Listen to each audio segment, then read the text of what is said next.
This unusual story is from the town of Rampura. It's about Jagga, who was very well known for his skill. And what do you think his skills were? He was the most miserly person anyone had come across. He was so miserly that he wouldn't hesitate to pick up a coin from a heap of dung. In fact, he was very proud of himself for being the greatest miser. Just imagine that. One day, he was walking back home and he heard someone say, "Hey, have you heard about that Timmappa from Sompura? Gosh, I've got to tell you, I've heard that he's the greatest miser in this world." And the other man replied, "But what about our Jagga? Who could be more miserly than him?" No. Apparently that Timmappa is much, much worse. Jagga was intrigued. Who could be better than him? He wanted to be the greatest miser. So he decided to meet Timmappa of Sompura. He wanted to find out if the rumors were true and to prove that he was the greater of the two misers. So he planned his trip to Sompura. He wanted to give Timmappa a gift. He came up with the most exquisite miserly gift. He drew a few fruits on a piece of paper and took it along with him to Sompura.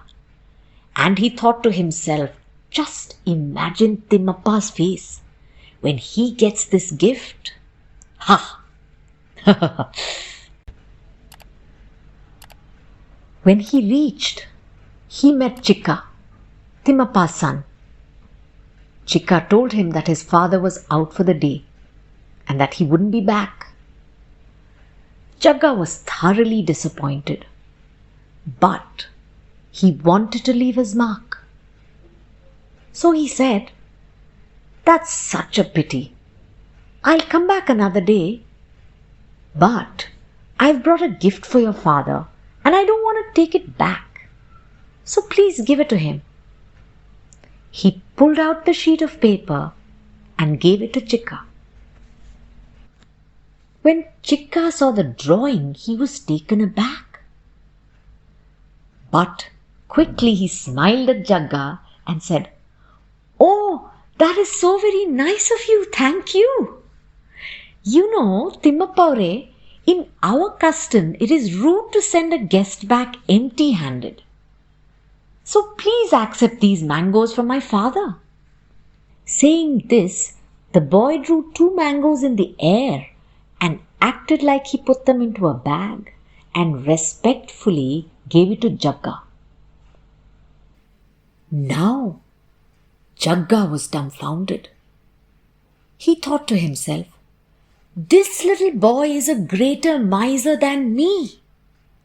How is this possible? How?"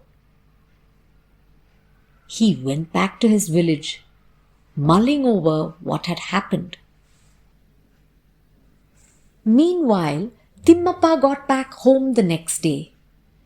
Chikka promptly told him all about Jagga's visit and how he had gifted him with the imaginary mangoes. He proudly drew the mangoes in the air to show his appa.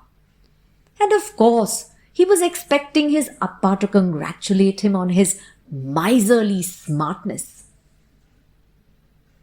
Instead, his appa yelled at him, "Ayyo, you fool! Haven't I taught you anything? Why did you have to waste 2 mangoes? One would have been enough. That too a small one at that."